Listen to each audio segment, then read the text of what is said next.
What's the face? Anyway, You need to clean up back there where? in the back. It ain't nothing but the boxes A on bunch of top junk. of that. It's on top of the.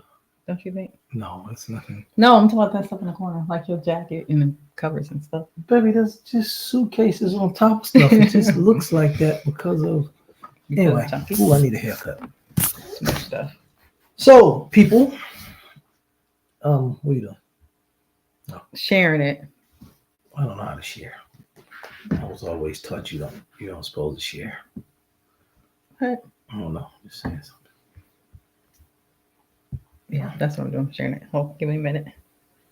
Do do do do do do do do do. You know how many people actually do this on their live before when they go live? They actually start sharing. They share. Yeah, I remember seeing somebody do that. Yeah. They always wait till they get some people in the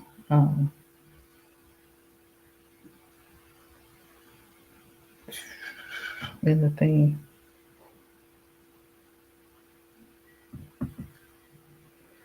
But I don't have that many. I don't have number one page, so I ain't got that much to share. So I've never been in the social media like that. So, folks, ladies and gents, here we are. I know. I don't know, but this lady that's went viral talking about the experience that she had with her husband / aka as she likes to say it, pathological liar, right? Which this is something that we have done one time before.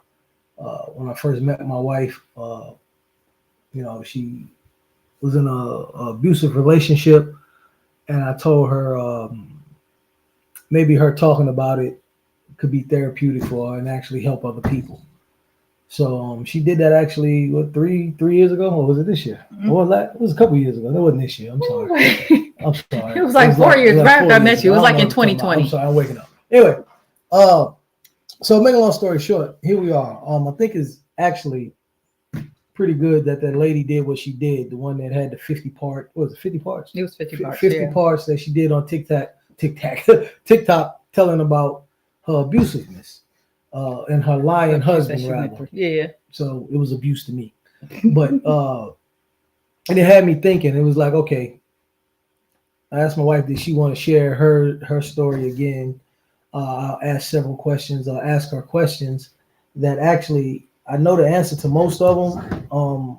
And it rattled my brain of how somebody could allow themselves to be manipulated, so to speak, like that. Because I never really understood narcissism to a full extent, which I still kind of do, but not all the way. So basically. But before you get to the questions, I do want to point that out. She never really, in that series, she never called. A few times she called him a narcissist, right? But that's exactly what he is. And I am not quick to call people narcissists, because what has happened is that people have overused that term, right? So they're calling everybody narcissist without knowing what it really means. And so what I'd like to tell people is, like, you know what? Every asshole isn't a narcissist. Some people are just assholes. And some people are just pathological liars. So I want to give this disclaimer, without him going to a psychologist and everything, and someone actually diagnosing him as a narcissist, we won't call him a narcissist. We'll just say he did exhibit narcissistic tendencies, though, right? A lot of them.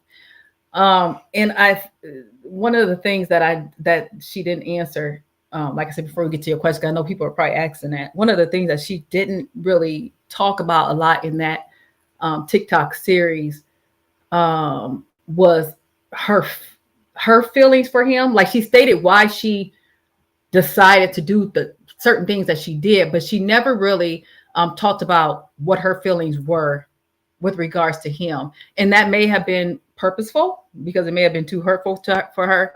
But I know that it probably left a lot of people questioning why she would stay in that type of situation. So one of the things I wanted to posit or state is that a lot of times when you're in those type of relationships, you develop what they call trauma bond. Right? You develop a trauma bond to a person, and you can research trauma bond online. Is really a lot to kind of go through right now, but it's both a physical, emotional, and mental attachment that you form with someone who's an abuser. And the reason why is because we have this like natural instinct, even from birth, even as little babies, to kind of want to attach to whoever we see as our nurturer or our supporter, or the person who's caring for us. When you're in an abusive relationship, there's a pattern of the person caring for you, and then that same person that is caring for you or providing you with that nurturing emotional support that you need is the same person that's mistreating you. So that back and forth prompts your body to produce in excess certain chemicals like dopamine, oxytocin, those type of things, which makes it so that you actually develop what they call a bond to this person. The longer you're with that person, the stronger that bond is with that person. And that's why a lot of these people that are in these type of situations do not leave. Now, like I said, she never talked about her feelings. So I don't know if that's what was going on with her or not. I'm assuming that's probably what she was dealing with. But again, with those trauma bonds, once you establish them, they're similar to Stockholm syndrome, but once you establish them, they're very hard to break without counseling, without going through some type of, mental health counseling, seeking some type of help. They're very hard to break. And then even when you try to break them, they describe that bond or with the withdrawals from that bond as similar or stronger actually than the withdrawals that people feel when they try to stop using heroin. So I've never used heroin, but I know that people who are in the field of substance abuse, everything, they would understand how hard it is to break a bond like that when you're talking about something like heroin. And so when you're talking about a bond that is stronger, the withdrawals are stronger than heroin, that's significant. No, and that's the, because I had questions that I probably already asked, and that was one that the trauma bond thing that's in my question. So this is where we're gonna go, right? I'm not a professional interviewer, so please forgive me. And whatever questions you don't want to answer, which you should answer all of them, you answer them for me, then of course you don't have to answer them. And whatever you want to elaborate on. Okay. So my first question is a simple one. Where did you meet this guy? I don't know if you want to use his name. I don't. So where did you meet this guy? And with that question, also, just where did you meet him first? We'll just go there. So I met him on social media, and it's funny because it seems like these type of people, especially in these days, tend to meet people on social media. Like she met that guy through like the online dating things and through Facebook, I believe she said. So I met this person on Facebook. And when I met them, it was because he was putting out this, we were both on a post that someone had made. We were commenting on a post. And one of the things that he had stated was that, the good guys, you people, good women never give good guys a chance. Good guys like me a chance. They never give us a chance to prove that we can love them correctly, blah, blah, blah, blah, blah, blah. So that's basically how I met him. So now with him making that statement, now this is something I never said to you before, maybe I did, but with the games I used to play, and I want to add to this as well, I'm going to add my own little thing because of what I used to do, because everybody has narcissistic tendencies, right? So with him saying that, I would use the same type of line, not on her, but when I was playing games with women. So we say what women want to hear to make it sound good. And to me, that's what it sounded like he was doing, right? Again, we'll get to the difference between narcissistic tendencies and narcissists. right? My next question is like, well, since you asked that, was that what made you actually be like, hey, I'll give him a chance, or how did he actually, like, when he said that, what did that do? Like, did he inbox you after that? Like, what made you go further, or y'all contact each other or whatever?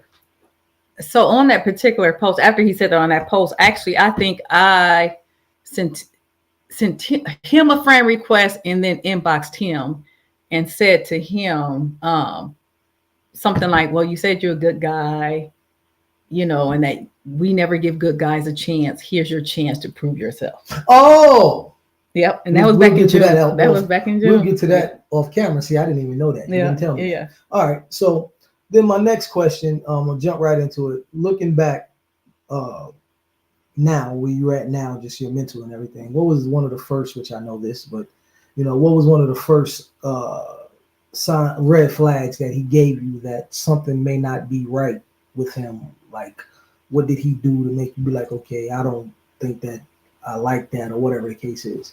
It's funny because it's the same thing like that young lady was describing her TikTok. Like, there was just something about him that kind of gave me pause, right? And it was like when I first started talking to him via inbox, it was something by the way he was talking. I was just like, yeah, he's doing too much. It wasn't like he did anything disrespectful or anything like that, but it just gave me kind of pause, like, I don't know if he really my type thing, right? And I think during that period, we had exchanged phone numbers, and I was working, like, that's when I was still fairly new to Charlotte, and I was working like crazy hours, like long hours. I was like at work at this legal corporation like all day, and he was complaining, saying, matter of fact, he sent me something saying, you didn't have to give me a fake number or something. I'm like, what are you talking about? He's like, you never answered the number that you gave me. And I'm like, I work, like I'm literally at work from like 8 o'clock in the morning to like 8 o'clock at night. Like, I'm at work. And so I don't have time to, be on the phone like that. And after he said that, I actually stopped talking to him. So I met him like in June of that year, and I stopped talking to him. And it wasn't until September that I started talking to him again. Okay. So then the next question would be, what made you start back talking to him? Because we were Facebook friends, right? And I hadn't even given him actually any more thought. And what happened was his birthday. Facebook used to say like so-and-so's birthday is today or whatever. And that's what it so-and-so's, his birthday's today. And I was like, oh, happy birthday, blah, blah, blah, blah, blah. And when I did that, that's when he started inboxing me again. Okay. So we're going to fast forward a little bit. You guys started dating or whatever the case was, right? What was some of the red flags in the early dating stages that people should look out for to tell if this person may be a narcissist, or what you notice about him that was similar to what the lady was talking about in her TikTok? What I noticed in her TikTok is that it seemed like she was being love bombed, like almost immediately, right? And can you explain what that is for some people like me that didn't know who it was at first? So love bomb is like when a person they don't know you well enough to be doing as much for you as they're doing, right? It's a difference between love bombing and someone just doing things because they're a sincere, nice person or whatever. It's when they go overboard. It's like, okay, you don't know me well enough to do this. Or when they're expressing these really strong feelings for you, or they're talking about marriage or moving in with you, or you all moving it together, and you only known each other for like a month. That's what example of love bombing. And that's what she actually described in her TikTok, like some of the things that was happening. Like, they only knew each other 2 weeks before he moved in during COVID. And I remember when I admin this group on Facebook, and I remember specifically putting in this group everything that he was doing. And this woman, I met her back in Iowa. She used to work with me when I was doing attorney in Iowa. And she just came right out and inboxed me and said, that sounds like love bombing. She's like, be careful. That sounds like love bombing. And I'm just like, huh? What are you talking about? Because I had never heard of it either. So I'm just like, what do you mean? Like, no, that's different, but he's just trying to prove himself. That's what I was thinking. Okay.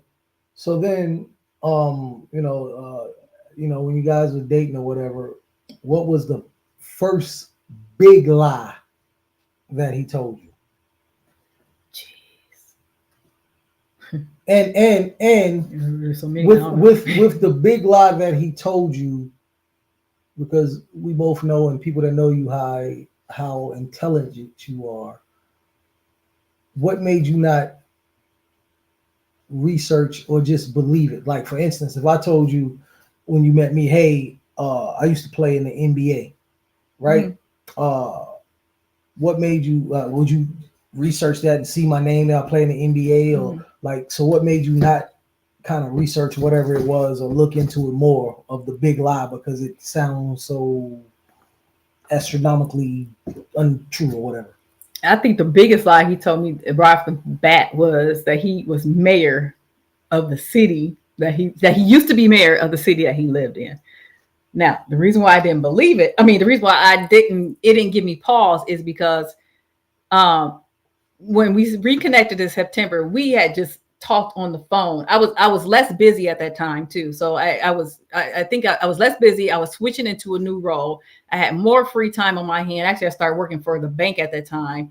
And so we could talk on the phone a lot. So we spent like hours and hours and hours and hours and hours on the phone before we even met each other face to face, just hours. And he would say things such as, we can't, I can't come to your house for us to meet in person until I know that you're serious, because I want to bring my son with me. I'm not going to bring my son to expose him to anybody if we're not going to be serious about, trying to pursue a relationship, that type of thing. And so when he was saying all this, and he had been, as far as I know, open and honest about his life, and we had talked about our lives together, and not like being together, but just talk about different things that had happened to us, it really didn't cross my mind that he would lie about something like that. It's funny because when he said he was a mayor, I was working at a bank. It was a small group of us working together. We all got hired together. And I remember we were all women too. And I remember me telling them that, and they were like, what? He said he from where? And they were like, we can ready to look this up. And like, we were literally at work and they're looking up stuff. And they're like, this city got like, no, they're like, this town has like 2 people in it. Like, what is he? And we were kind of laughing about it, but it made it even more realistic. Like, okay, he probably could be a mayor of this town because it's so dang small. So do you think that, I've never asked you this one, it just popped in my head. Do you think that he actually knew that? I think he knew that. I think he knew that it would be hard to find out any information on that town because, like I said, it was so small. You could barely find, it didn't even have a website. Like what we found was from like census information, but it didn't even have a website. So I'm pretty sure he knew that I wouldn't be able to really track that. Okay. So again, what we're doing is we're not going to have a 50-part series. I'm just going through certain things that I know that she told me that sounded weird to me, right? So you said something about his kids, but before you get into that, you remember when the lady kept talking about how he kept taking her to different looking at houses, trying to buy houses, and the elaborate lie he told about trying to get the house and how much money he had and stuff like that. Out of what you told me, let me see if I can get you to say it. Out of what you told me, what was close to that he said to you? And my point behind all of this is, again, I don't know a lot. I know a lot about narcissism and narcissistic people, but I gained the knowledge through her situation. And listening to that lady last night, the reason I'm asking you this question, I didn't even write this one down either, is because with the house thing that she was talking about and the money that he was lying about he had, yada, yada, yada, yada, it put me in remembrance to something that you had told me that he did. And I'm trying to figure out, I'm trying to see if you can make it correlate. No, so you know what I'm talking about? I do. So early on, it's funny because early on in the relationship, he kept talking about all this land that he had. Yep. He has all this land that was left to him from his family. He had different properties on the land. He had the big house on the land, and he also had other smaller houses on the land. And actually, I remember clearly, and I wonder if I have my best friend Quentin, I wonder if he remembers me saying this to him, because I clearly remember again, like I said, there was just something about him that I wasn't really at that time attracted to. I was pushing myself to say, okay, let me give him a shot, because he is a good guy. He's talking like a good guy. He wants marriage. He has kids, blah, blah. But there was just something about him that I was just like, I don't know. I remember talking to my friend Quentin. I'm like, well, he says that he has all this land and he has this house and he wants to take care of me and the kids. And he was like, you can come and live on my land. And I'm like, okay. I said, so what are you saying? I can come and stay in one of the houses that you have. And he's like, no, you wouldn't have to rent one of the houses. You can come stay in the big house. And I was just like, slave or something. I guess so. You come to the big house. Come to the big house. He said, stay in the big. He's like, it doesn't make sense for you to be there paying all that money on, for your rent and different things when you could come here. He said, matter of fact, he said to me, the only thing you would have to pay is your car payment. He said, because everything else would be paid for. You would just have to pay your car payment. And I remember telling Quentin that, and he was just like, now, if you actually deal with that guy, that's the only reason why you're dealing with him. So yeah, that's and you brought up kids, right? And you said that before he came or whatever, he wanted to, and you met his kids and all of that stuff. How long was it before you met the kids? And could you tell about the how he had the kids manipulated, or because of all the other things, the other situation he had going on, as far as like, his kids around you and then, the other person and stuff like that? So I think it was probably like, we connected with him in September. I remember meeting with him at a party, and I want to say that was in either late September or early October.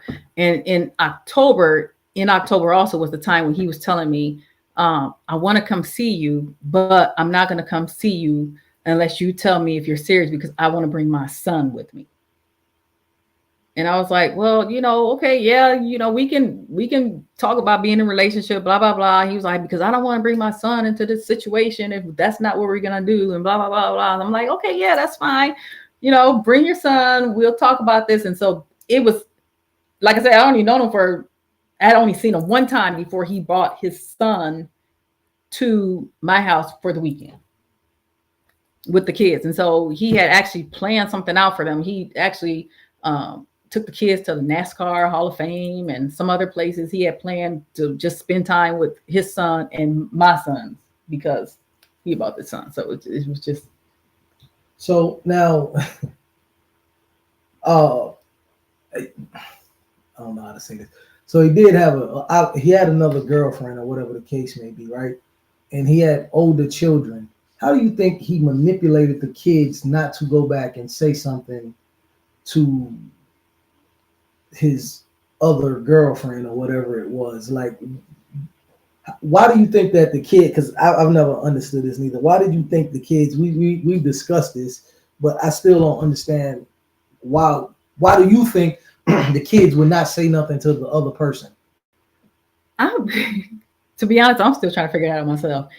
And that's one of the reasons why it was so easy to believe him, because I would have never thought that anyone would involve kids in something like that.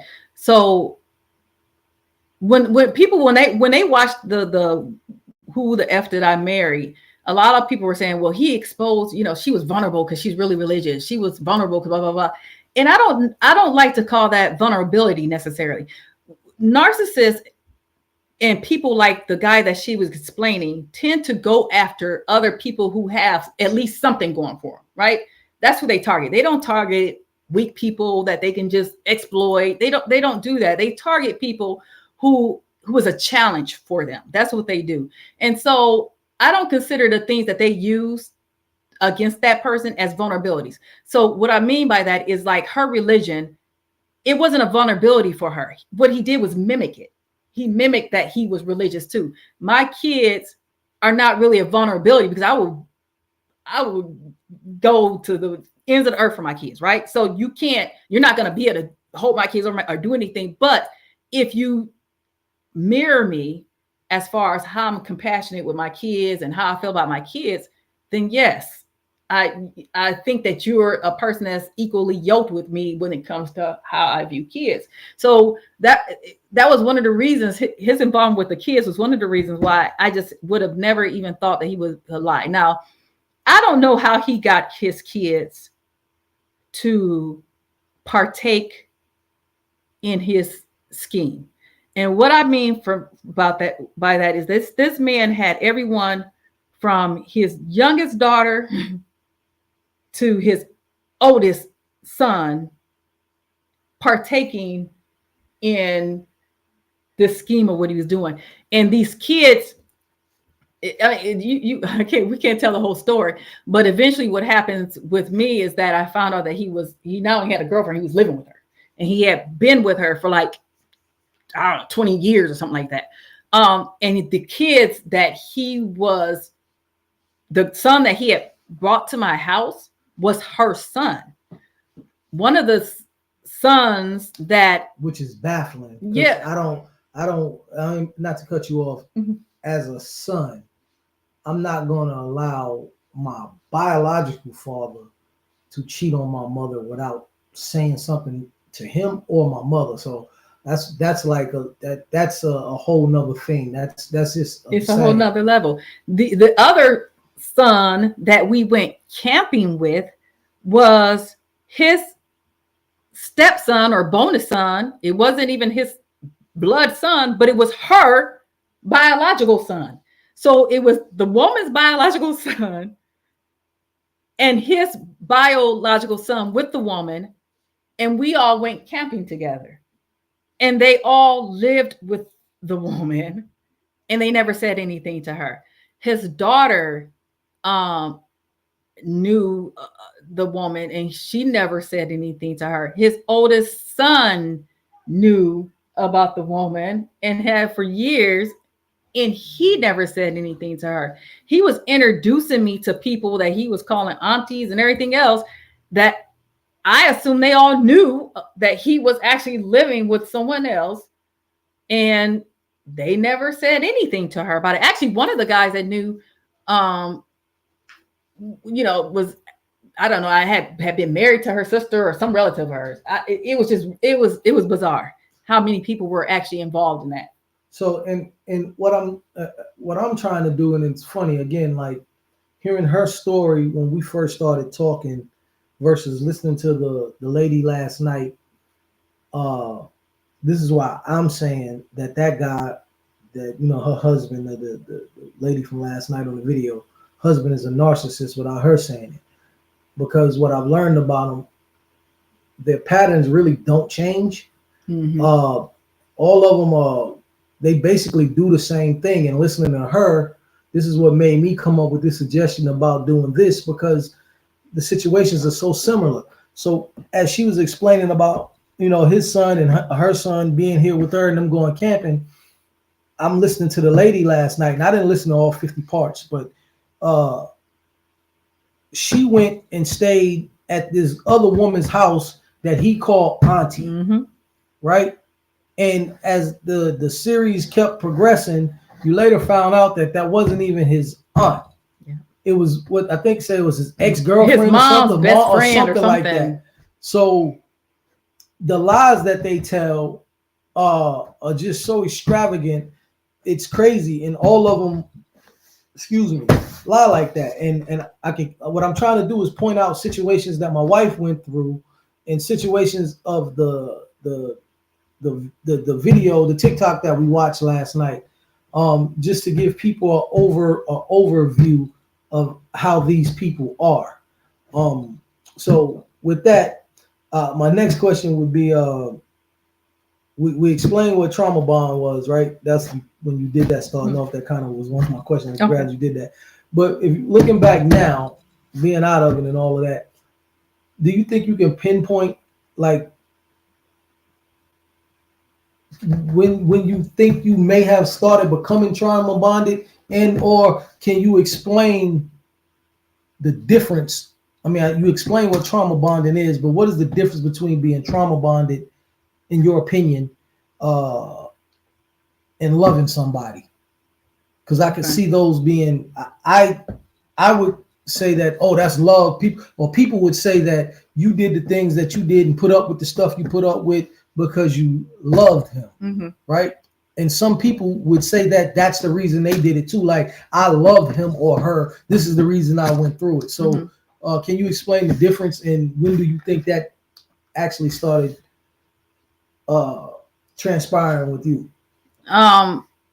Trauma bonding is definitely not love. If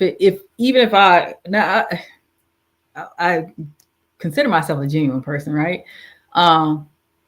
So I would never. It's hard to explain, but I call it, from looking back, like more of an obsessive type of love, right? It just wasn't healthy at all, and so that's why it's not even. It doesn't even. It's no longer even love. Once it becomes trauma bonding, it's no longer even love. You can't even call it that. I specifically remember, just like this young woman was saying in her video, there was always something off, or there was always something that I would say like, that doesn't add up. But then I never had any real proof that he was lying to me, right? Or that he was that he had lied. I had no reason, no proof, and it was just, okay, maybe I'm tripping. And initially, I started off like that. So when he would do things, I think one of the first times he did something was he didn't answer the phone. It was like a whole 24 hours. Now, like, I wasn't calling him like that, but I was calling him, and we were supposed to talk about something, and he just wouldn't answer the phone. He didn't answer the phone all night. And so I remember specifically the next day, I was like, yeah, I'm not dealing with that, because I don't know what's going on. That sounds fishy to me, blah, blah, blah, blah. And he was just like, and I think I might have even blocked him and stuff. And he just started trying to contact me on Facebook and was like, why are you acting like this? I left my phone in the truck. Blah, blah, blah, blah, blah, this and this and that. And from that point forward, I was just like, yeah, no. Like, everything he did kind of just set me off. And I was like, oh, yeah, I don't want to deal with you. I don't want to deal with you. But every time I said that, he would call me and beg me and say, why are you doing this? You need to talk to me. I remember one time I told him, I can't remember what he did. I think he said something about the clothes I was wearing or something. Because at that point, I was still going out. I was still having fun with my friends. I was like, whatever, you telling me I can't go out, dude, you way over in Virginia where I'm gonna go out, right?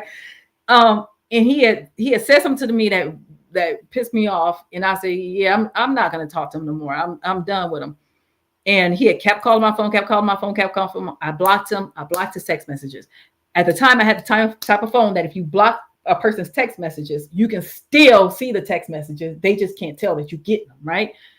This man had literally called and sent me text messages from like 7 o'clock that evening until 8 o'clock the next morning, non-stop. And he was saying he was going to kill himself. He was saying he was going to put on his military uniform. He was going to put a bullet in his head. He was going to do this. He was going to do that. He was going to do this, blah, blah, blah, blah, blah. And then something said, you know what? Take him off block and answer the phone. I took him off block and I answered. And as soon as I took it off, my phone rang. And I'm on my way to work. And he said, I'm glad you answered the phone, because if you hadn't, my next move was to come up there. Was to come down there. And I was like, what? Like, this sounds crazy, right? So I'm just like, dude, what the heck? And so that, I think at that point, I probably should have been like, let me be done with him completely, but I didn't. So maybe trauma bonding was already getting ready to form, but I can pinpoint the exact moment where I was like, oh shoot, because he had did something. Man, I know when it was. He had did something with a woman.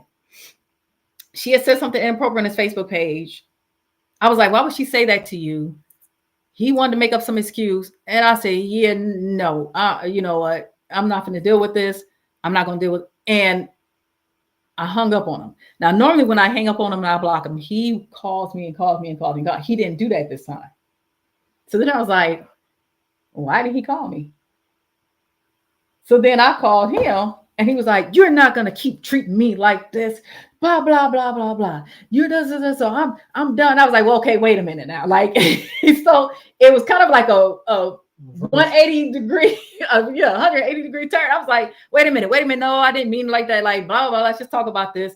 And from that moment on, all hell broke loose. And he would say to me when he would do his abusive things after that, you created this monster. You create this monster because of how you were acting before. You create this monster because you would tell me that you could do whatever you want to do. You create this monster. And that's what he used the rest of the time, almost 4 years that he continued to do that. So then one of my other questions, well, I already answered that. I don't want to ask this one yet because that'll be getting closer to the end. But with him doing those things, can you like explain other situations as far as when he would do something and how he would try to turn it to make it seem like it was your fault, and like how many situations? I mean, you ain't got to get an exact number, but what was it like? Was it a lot? How many? You know what I mean? Like, so like say he goes out and do something and whatever the case may be, and then you question him about it, how he tries to make you feel and stuff like that. Right. That So, started. You gave the example that you gave, but I was like, give like a more instance. No, that happened a lot of times actually. I remember one time it was involving another woman, and his excuse was, "Well, I did this because you said to me one time this and this and that." And I'm like, what? Like, that doesn't even make sense. It got to the point where he was telling me sometimes to apologize to the women that he was cheating with me on. You need to apologize for even saying anything to them, or I'm not going to talk to you. You need to apologize. And I was just like, what the? And it was weird because like when I look back on it, it's kind of like, okay, yeah, what was I doing? Like that's just insanity. But at that point, again, it was like the trauma bonding thing. Like I was full blown trauma bonded, probably as trauma bonded as a person can get at that point. And there was this matter of fact, he told me during the time I was with him, I was actually assaulted by a paramedic. And I didn't know if you wanted me to ask that. Yeah, I was assaulted by a paramedic. And I'll tell you, what happened was I was getting ready for an interview for a job. I went to the clothing store to get a new suit, and I realized I couldn't open the hanger. It had one of them hangers where you had to pinch the thing to get the clothes off, and I couldn't open it with my hand. My hand was like really weak. And so I was like, that's not right. And then I tried to do something else, and my arms was really weak. And so I went to the emergency room. When I went to the emergency room, they were like, oh, we think you may be having a stroke. But they didn't take care of strokes at that particular emergency room. It was right down the street from the house. So they said, we need to transport you to the hospital. We're going to call paramedics and transport you. When they called the paramedics, one of the guys, the paramedics, was sexual. Well, he assaulted me. He ended up pleading to assault, but he sexually assaulted me in the ambulance on the way to the hospital, and then he actually came back to the hospital and did it again while I was in the hospital. So during that time now, my quote unquote boyfriend knows that I'm in the hospital, but instead of him coming to the hospital to see me, he's getting ready for his biker party. He's participating in the bridal shower, blah blah blah, and this and that. So when I tell him what happened with regards to the assault with the paramedic, he said that it probably happened because I smiled too much. What were you doing to cause that? You were probably smiling at him. You were probably doing this with him, and that's why he thought that he could do this. I don't even know if I want to talk to you anymore because this happened to you. That type of thing. Yeah. So with him acting and accusing you of all of these things such as that, and he's messing up, did you ever, I don't think I asked you this, did you ever question yourself, like, or believe that you were actually at fault? Did he ever actually really make you think that you were at fault? Anytime during that period, did you really think that the things that was going on was your fault? Yeah, I did actually a lot of times, because he would say that it's my fault, or you're overreacting, and because you overreacted, that's why this happened. Because it's funny, because when you're in those situations, sometimes you engage in what they call reactive abuse, right? And reactive abuse is like when a person continues to push your buttons until you say something that you wouldn't normally say to them, like you lash out. And I remember one time he did something, and I said, you know what? I wouldn't care if you got on that motorcycle and you were splattered all over the highway. What'd I say that for? Because the minute I said that, then it was like, see, this is what you said this. So this is why I did that. Remember that time you told me that you wish I was dead? This is why I did. So then I was actually feeling bad about some of the things. Like I was feeling bad. I was feeling guilty. He would tell me that the reason why he acted like he did with me at different motorcycle events was because I was too nice, friendly with men, and men wouldn't try to talk to me if I wasn't so friendly with them. And if I got up and moved at an event, got up to go to the bathroom, he would say he didn't like the way I walked to the bathroom. He didn't like the way, if I walked past a guy, he didn't like that the guy said something to me, and it was my fault because I must have looked at him and smiled at him, or I must have looked at him and said hi. So it was all those types of things. Like everything was my fault. And or if I caught him doing something, it was my fault. All right, so now people like hearing that lady last night, and through some of the stuff that you just said, because I did it when you first was telling me, right? People would say like, no, or I didn't say this, but people would be like, well, you deserve that because you stayed and you allowed him to do those things like that. You should have just walked away, or whatever the case may be. For the people that say stuff like that, like, what would your response be? Like, I ain't talking about then. I'm just talking about like now, looking back. Like, how do you? Of course, we explain trauma bonding, but how do you like? What do you say to people that may think stuff like that? I always say give people the benefit of the doubt and give grace and mercy, because you never know what all is involved in a situation unless you've been through it. So what I learned, even through my situations, to be very, if I had heard her story and had never gone through what I went through, I'd probably be like, oh yeah, I don't know what you're doing. Like, oh, you just dumb. And I would have too. Stupid. And that's like, why would you do that? So, and that was the other purpose, not to cut you off, I'm sorry. That was the other purpose of me wanting to say this. And again, I don't want nobody to think that we're quote unquote D-riding, right? Did you tag it in here? We'll tell you at the end, like she did when she did the surviving surviving a narc, like right when I first met her, she was talking about in more detail than what we're talking about now, about things that they do and things that she's been through and stuff like that. So this is not that we're trying to jump on a bandwagon or nothing like that, because we did this years ago. I just thought it was very prevalent to because this happened way more than people would think, right? And I thought it was very prevalent to let her tell that again, for whatever therapeutic thing it could be, for anybody else that may have been looking at that lady like, yeah, you crazy, blah blah blah blah blah blah, and don't judge somebody until you have to go through it. Right, because the thing with me is like, I would have never thought. Like I said, I remember the exact time that it turned. Like when he did that whole didn't call back, and then I called him back, and matter of fact, he started hanging up on me and all this. I'm like, and the roles like completely reversed. It was at that moment that I would say that's when the trauma bond was like this, because after that, he was doing so much that I was literally saying to myself in my mind, you got to get out of this. You got to get out of this. He's going to kill you. I told him, you are killing me. I literally said that to him. You're killing me. I don't know what you want from me. You're killing me.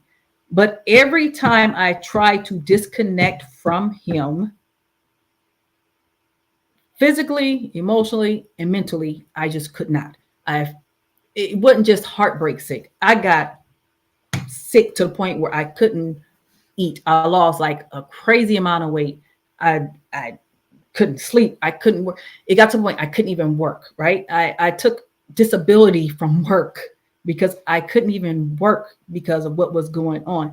And I remember another friend saying, you know what? You need to start recording your phone conversations with him, because when matter of fact, this is what he said.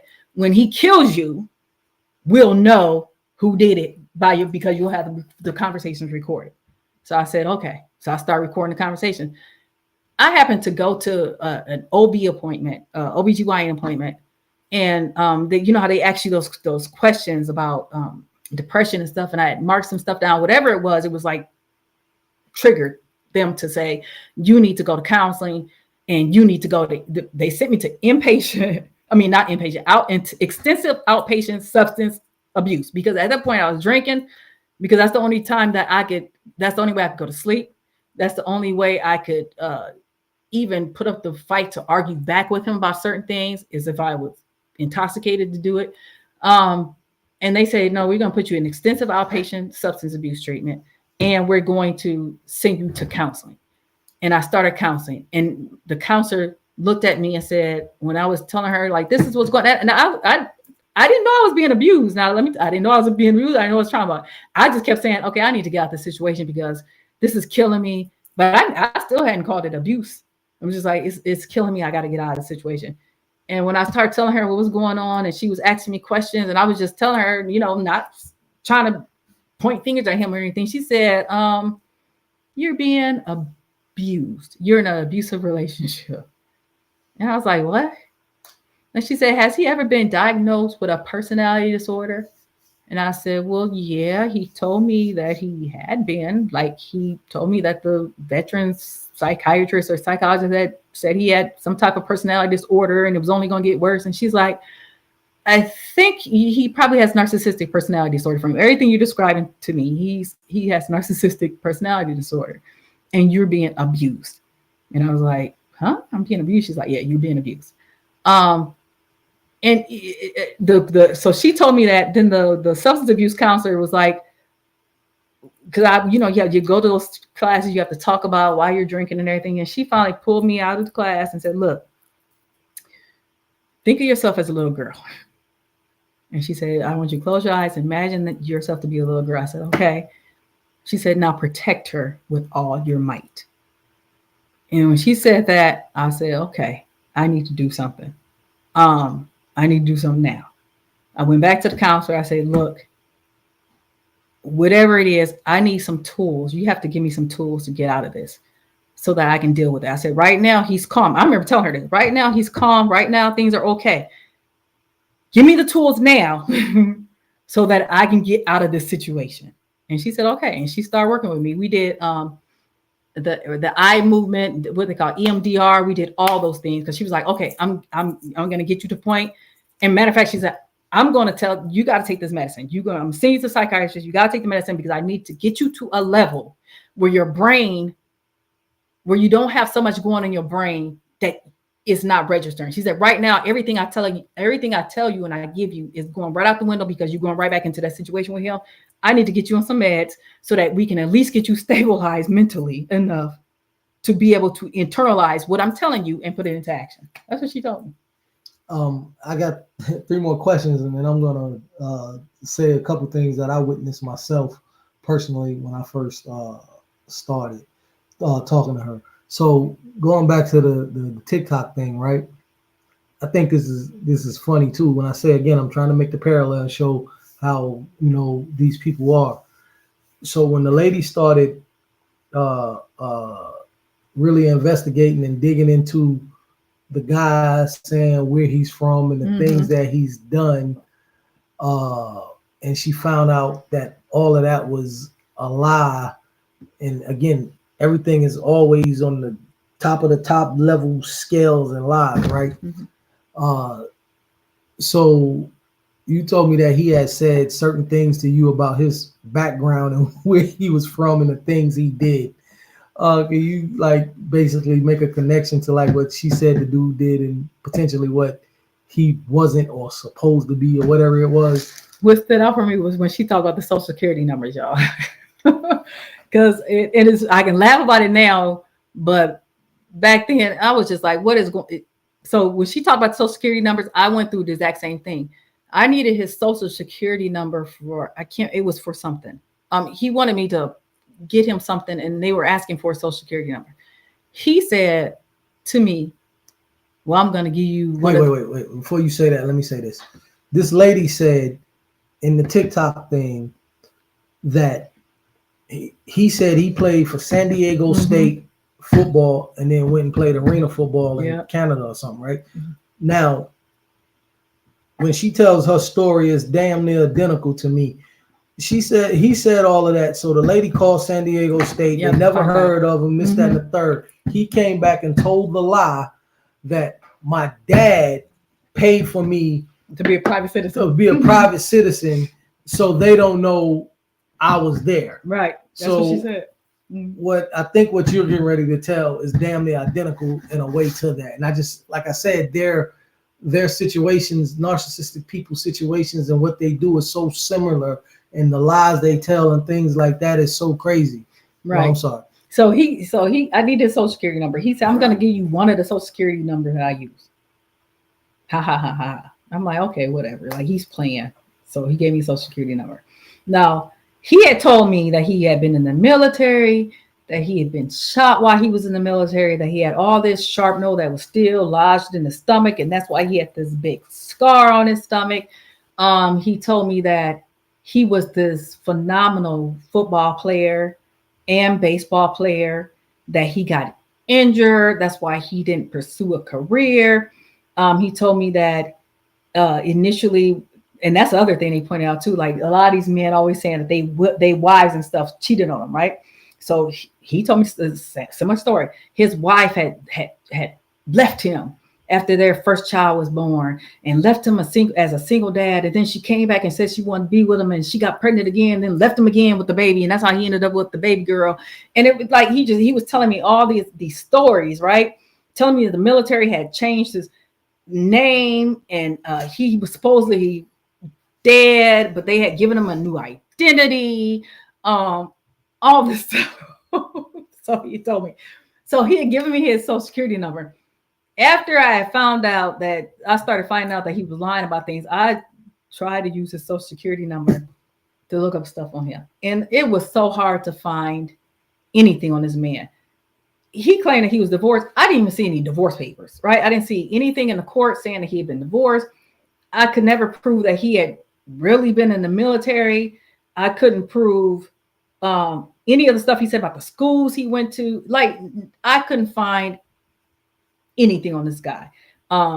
He had told me at one point that all his land and stuff had gotten taken from him by his sister, and because of taxes. And there was just not, I don't even know if that's a real social security number he gave me, because it was, the little bit that I found on him, I was able to find it not by using the social security number, by using some other means that I learned as an attorney how to look up people. But there was nothing under this social security number. And every time I asked him about it, he had a different excuse for it. Oh, well, you can't find it because this and this and that. You can't find it because of this. You can't find it because the divorce was under this name. You can't find it because, and I'm like, dude, you, like, I don't know what's real. I don't know what's true. I don't even know if your name is really your name, to be honest, because you were telling me you're from this place. One of the people that he introduced to me before said he was auntie. When I talked to her later, she was like, he's not from there. Like, what? And I'm not his aunt. I was just like, okay. So, it was so many similarities. It's just crazy. So again, with that story and what she's saying is so similar. My last two questions, I'll join them together. At what point did you realize, you talked about going to counseling and this, that, and the third, but at what point did you realize enough was enough? Like, I'm leaving, I can't do it no more, yada, yada, yada, yada. And tell what actions you did, because that's when I'm going to take over after that. And then what made you still think that you could, that made you believe in love? Because after you say those, I'll take over. That's crazy, because the one thing that the young lady didn't talk, I said she didn't talk about her feelings with him. I don't know what other type of abuse other than him lying was that she was suffering from, because she didn't really talk about any of that. So I don't know if he was being abusive in the way that the guy that I was with me, like threatening to kill me, putting a gun to my head, because he did that more than once, put a gun to my head, put a knife to my throat, all that type of stuff, kidnapped me. He was doing all that. I don't know to what extent this guy was doing things like that to her. But I do know that, again, after going through counseling, I had groups of people telling me, like, listen, you got to get out of the situation. You got to get out of the situation. You got to get out of the situation. I was like, at the point, like, okay, yeah, I got to get out of the situation. I think I met you then, and now we're talking towards the end of the relationship, right? And no, I met you right after, I think. So it was right before I met Jermaine, and it was one day I finally told him, I said, you know what, I can't do this anymore with you. I'm just done. I can't. And the reason why I said that is because I was on the phone with him. He had said something to me. I mentioned the woman that I found out that he was living with, and he just went completely off of me. He called me all kind of stupid, all kind of dumb. And this is the thing, I have all these conversations recorded, so it's crazy, but he all kind of stupid, all kind of dumb, said that he would cut me up in so many pieces when no one would find me. He would cut me up a whole bunch of pieces, throw me in different lakes and oceans, and no one would ever find me. They find a thumb that washed up here and a finger that washed up here. And I finally said, you know what, I'm done. I'm done with you. I want out. He said, what do you mean? I said, what I'm saying is I don't want anything else to do with you. I am done. And that entire day, he called my phone, cussed me out, called my phone, cussed me out, told me how many other women he could. And then I don't know why I kept answering the phone, but he kept telling me how many other women he could have and how many other women wanted him and blah, blah, blah, blah, blah, blah, blah, blah, blah. He did this for an entire day. And then he says he finally stops calling because he has to supposedly go somewhere. And I see on Facebook the next day that he had given this woman that was his girlfriend, but he was still claiming to me wasn't really his girlfriend. Like, she's not my girlfriend, blah, blah.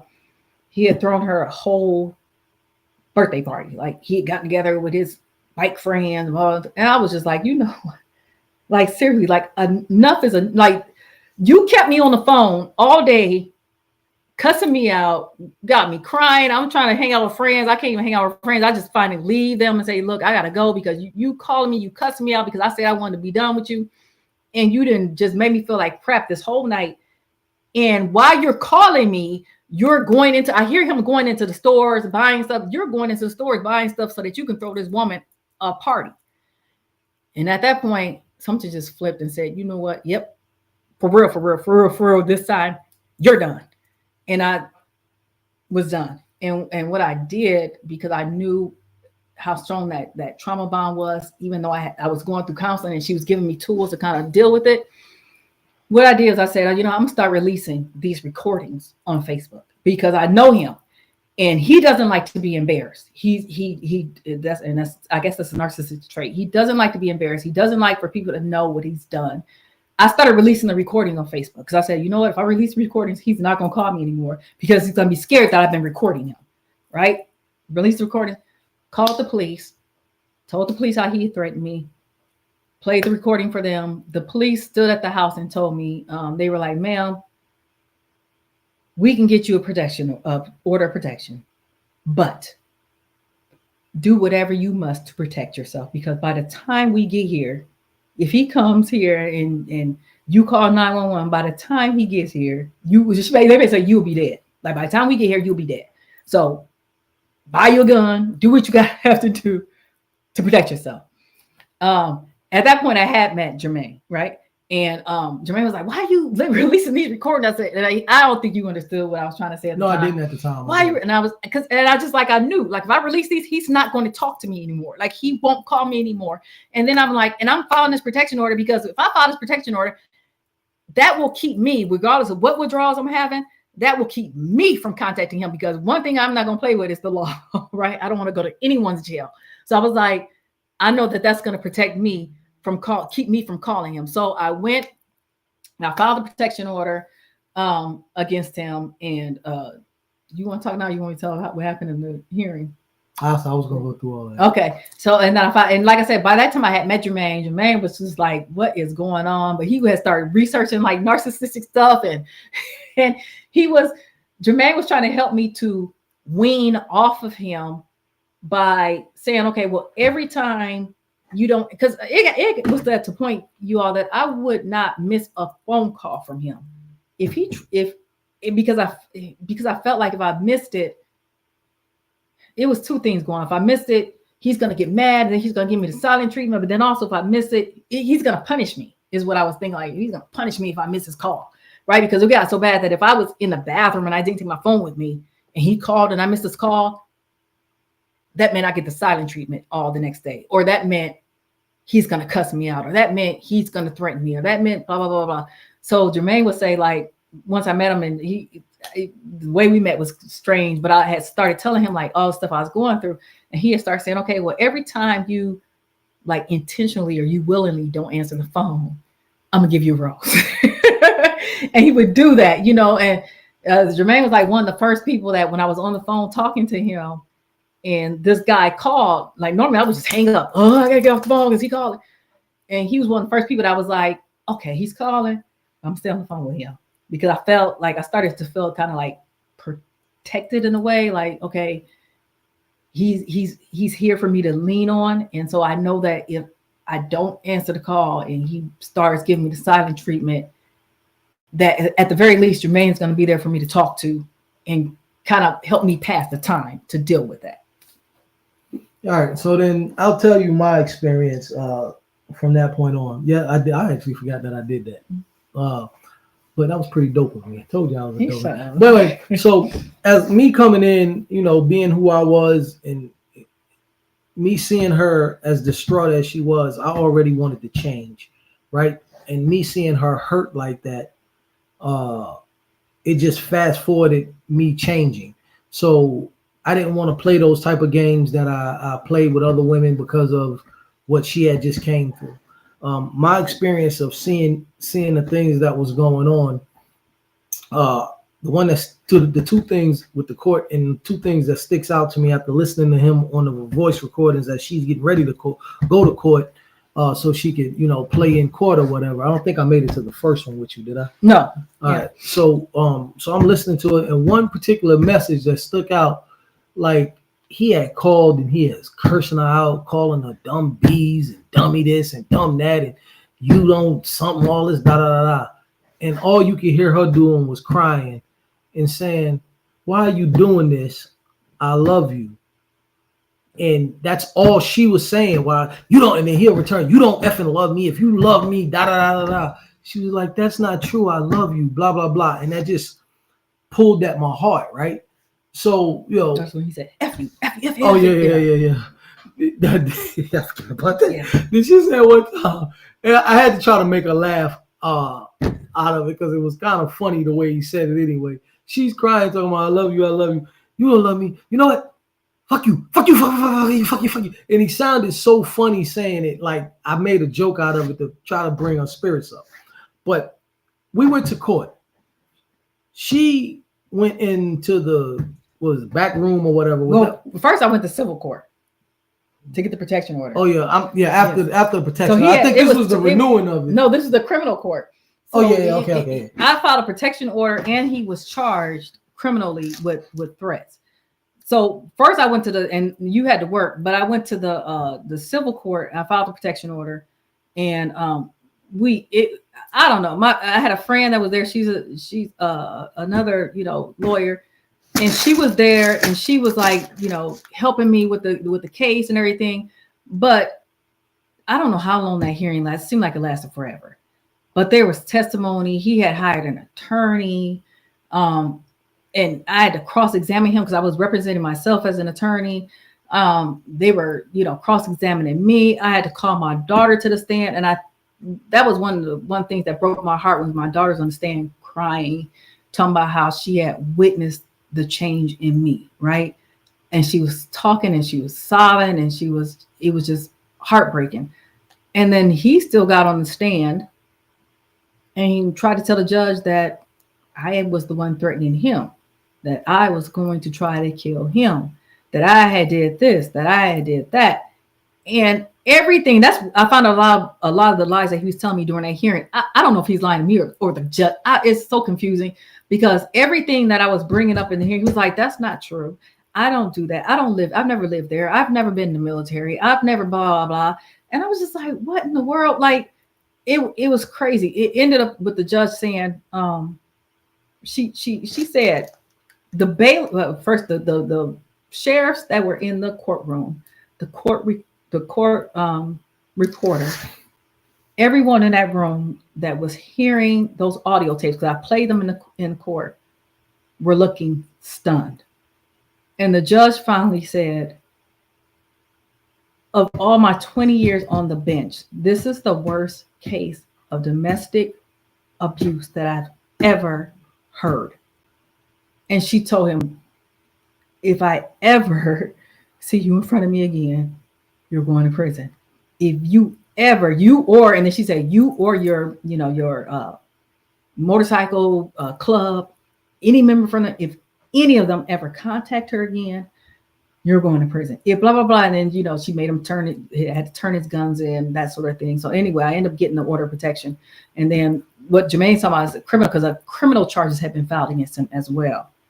Yeah, and when I seen this, it blew my mind. She went back in there to talk to, was it the prosecutors? Was it the prosecutor? Yeah, it was the prosecuting team, whatever, to let them listen to more recordings, right?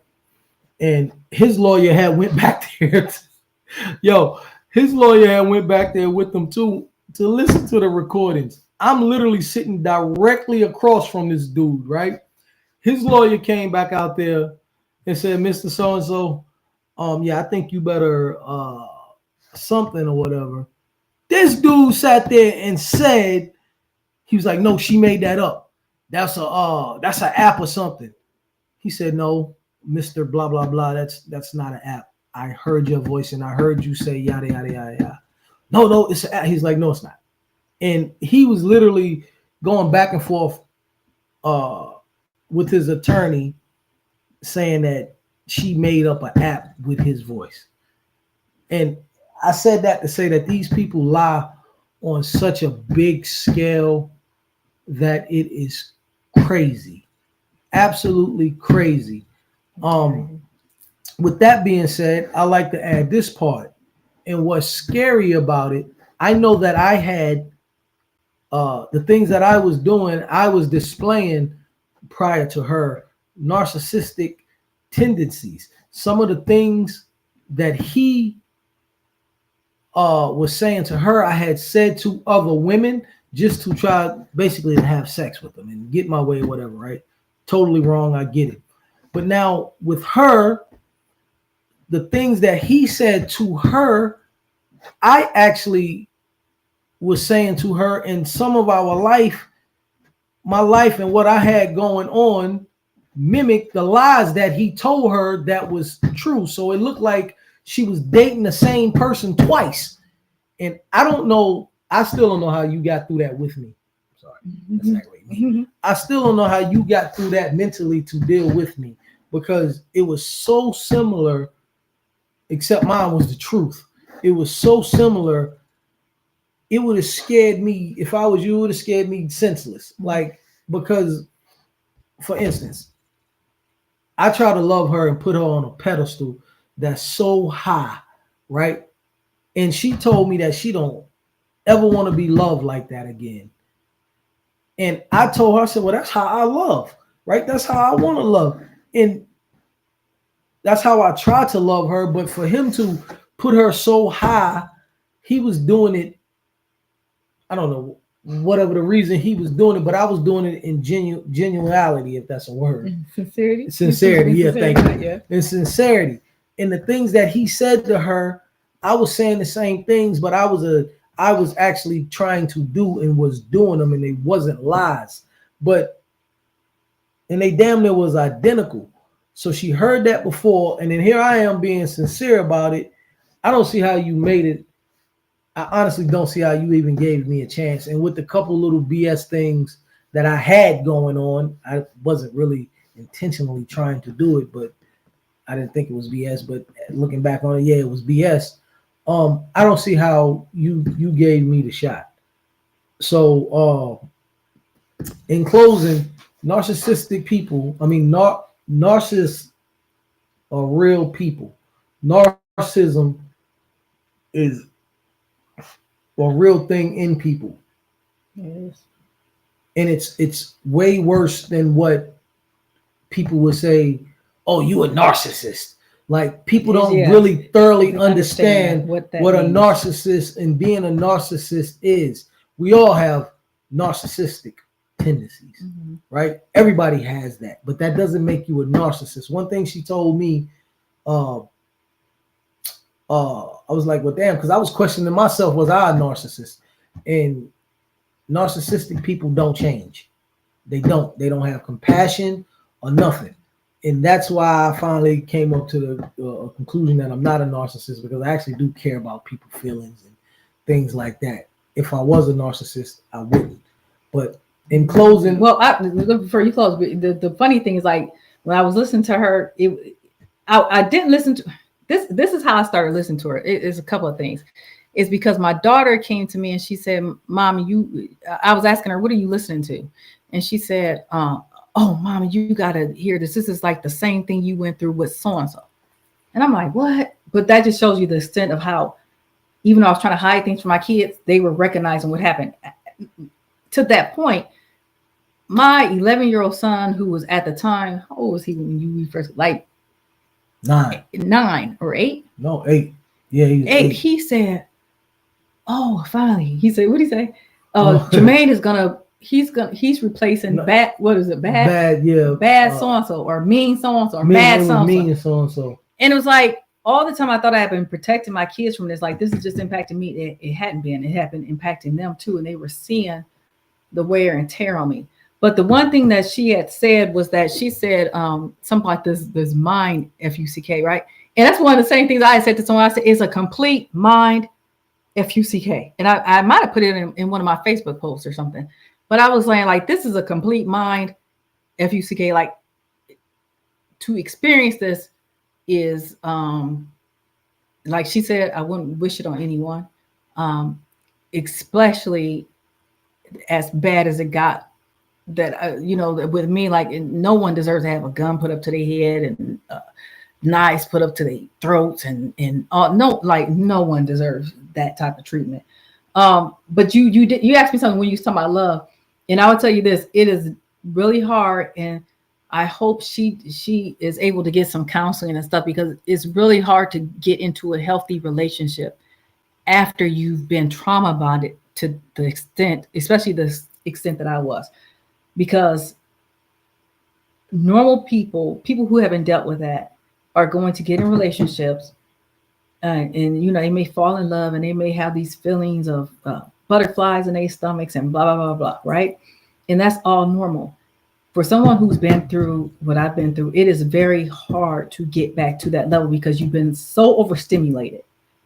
Your brain has literally been so overstimulated that normalcy is so below what you've experienced that you're almost dull. You're dull to the normalcy. So you don't feel the same things, not at least not right away, that people who haven't been through that may feel when they fall in love with someone.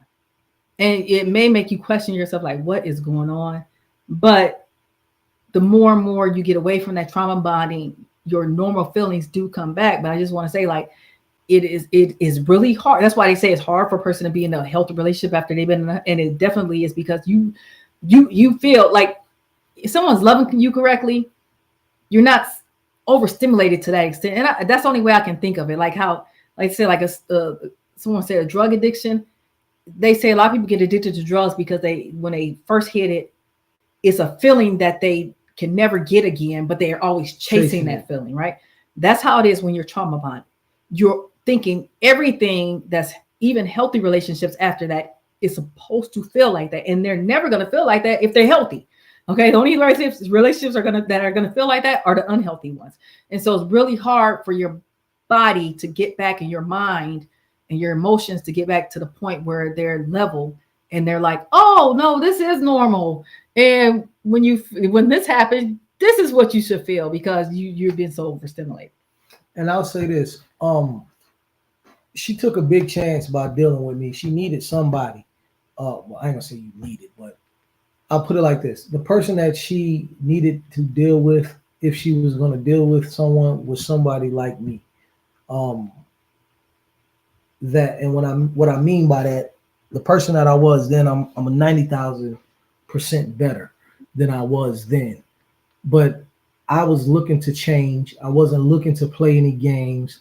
I had hurt people, realized I hurt people. I didn't want to do that anymore. Uh, and I was trying to make a change in my life for the better. So with that, I may have been a little bit confused on, am I saying that right? I may have been a little bit more patient and confused on what love really was or what it was to respect someone, because I was still trying to figure that out. So maybe, and I can't give you no example. I'm not trying to talk about you. Maybe it was some things that she did that maybe I shouldn't have, or a regular person would have been like, yeah, nah, I ain't dealing with that, or I'm not dealing with that type of stuff. Yeah, you got too much going on. But I was trying to figure out how to love somebody correctly and what love was and what true respect was for someone, a woman that I'm dealing with in my, you know what I mean? So it caused me to have more patience. And with me having more patience, I seen, well, let me say it this way. With her hurting like she was, and me knowing that I had hurt people like that, I had to have patience because I didn't want to damage her any more than she was already damaged. I didn't also want to do anything to add to her pain. So I'm not saying I was, and not saying it would happen. I don't remember thoroughly, clearly. But if she did something and I got pissed off, I would try not to be pissed off, or I would feel or try to find out what I did or how that could have went a particular way. One thing that she likes to bring up, we got into an argument or whatever, and she blocked me or stopped talking to me or something. And before I went to work, I stopped by her house and told her I wasn't going to get on the road while, you know, we were like that. And one, because normally it'd have been like, F you, whatever, for me anyway, F you, whatever it was, this, that, and the third. Where she was at, she probably was done with me anyway at that point. But I was trying to change and wasn't going to be the same person that I was to say F it and just go on about my business. So what I say is I liked her. She was cool. And that argument where I would have let it just go and wouldn't have did nothing else, I came to try to talk to her to try to rationalize. And by me doing that, it showed her something and it gave her something that she actually needed in that moment. So, and I think you can say, I think it would be safe to say that's when we, you know, really started trying to build a different type of friend relationship. Right. Yeah. So, I'm just saying, like, narcissistic and narcissism people, they exist, is real. It makes you do things that you probably wouldn't ordinarily do. It makes you become someone that you're not. Prime example again, who she was when I met her is definitely not the woman she is now. So it just changes you, and it's not, from what I see and what I know, is not real true love. Yeah, you know how they say you have to see a person in all seasons. I think Jermaine has definitely seen me in all seasons, because like you said, if you had seen how I was when we met,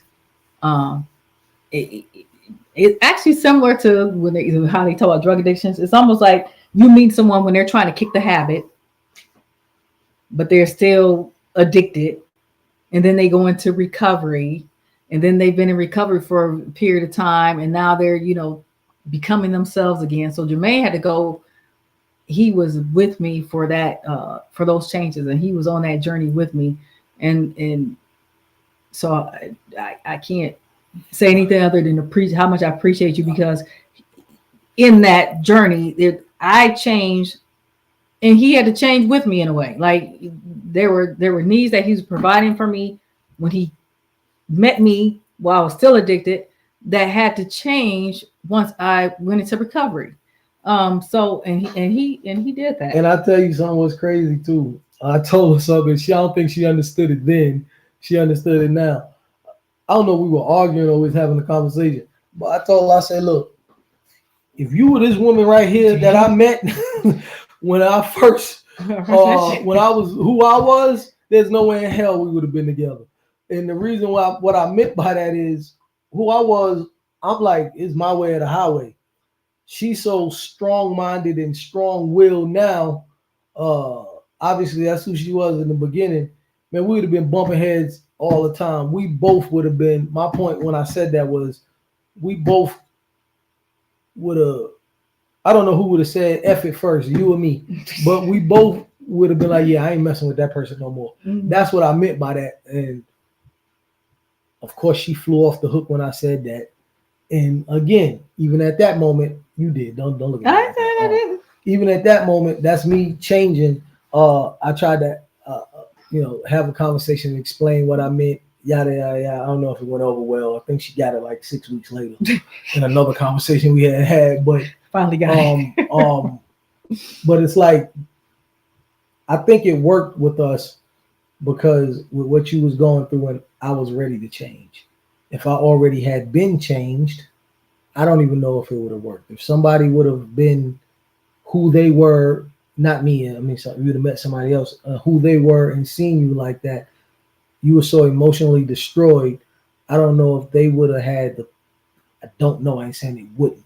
I'm just saying, I think it would have been hard for somebody to try to be there for you emotionally like that. Right.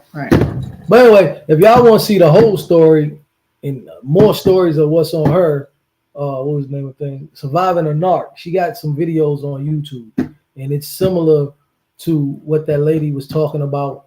Yeah, because that's her one of the video. things Jermaine helped me did to help me with my recovery. And that was back in I don't know 2020. He had said, you need to talk about it, post some videos, let other women know what's going on. He got me a banner that said Surviving the Narc. So yeah, I had posted some videos about my experience with it. It at the time it was a little much because it was still triggering at the time, and we still had the protection order in place and everything else.